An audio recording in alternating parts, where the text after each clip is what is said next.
Good morning. Fibre and vegetables.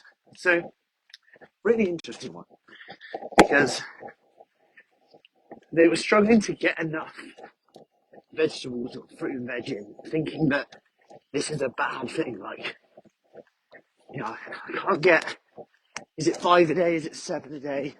I've even seen 30 a day for my gut health. And I'll give you an example of the evidence here first.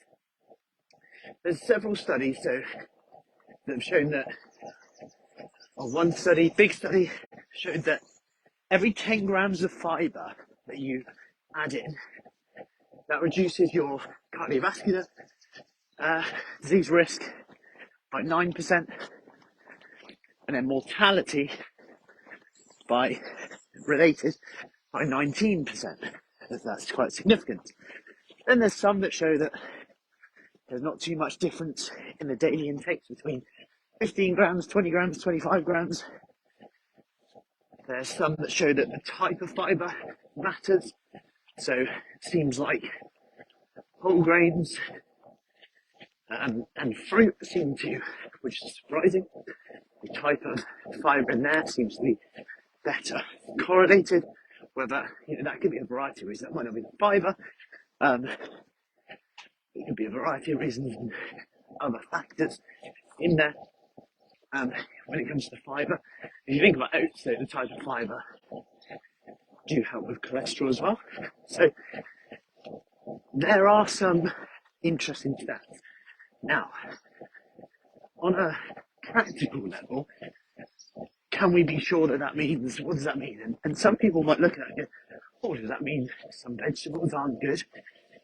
And that's an absolute no. Like, it doesn't mean that at all. So I want to clear that one up because it's quite easy to think because something says that, it's not saying that. So my advice here is to go, right, fibre we know is important. Based on where you're at right now, how much fibre can you get in your diet? And this could come from fruit, this could come from vegetables, this could come from whole grains. The key thing is how much can you tolerate, how much do you enjoy having. Now, my first tip for this would be to find vegetable fruit that you like. Start with vegetables, roast it, mash it, grill it, fry it. Find one you like. Think of all the different ways that you can incorporate it into your diet. Number two, look at fruit again. Tinned, fresh. If you like me, frozen. Love frozen fruit and yogurt like berries, mango. Find ways you like it. Get it into your diet.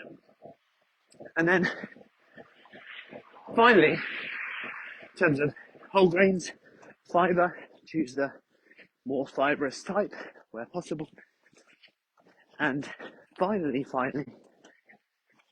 don't stress too much because although some evidence says there's not really an upper limit, we know that when it comes to cardiovascular risk and mortality, there might not be an upper limit.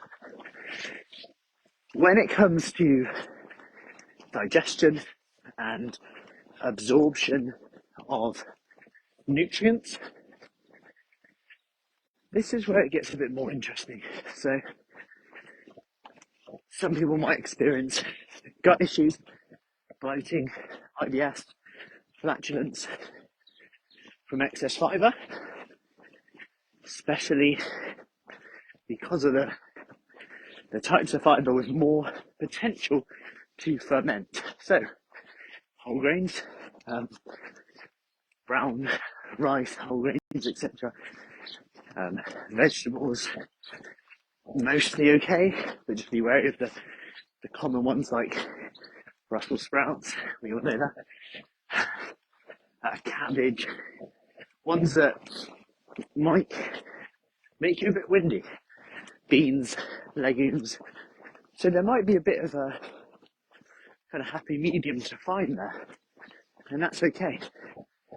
And it's about knowing what works for you. And the thing to stress here is it's not about there's one food that will trump or, forgive the pun, but if you do suffer from bloating and you're worried about not getting enough fibre in your diet, you try some plain greens like spinach, cook the veg.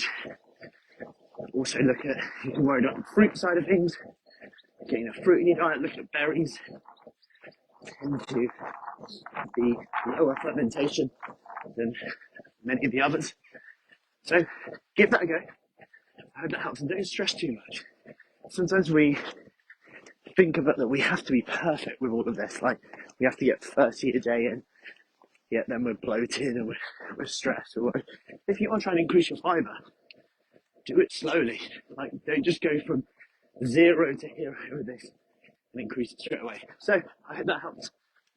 And just on our way to the first session of the day, and I'll see you soon.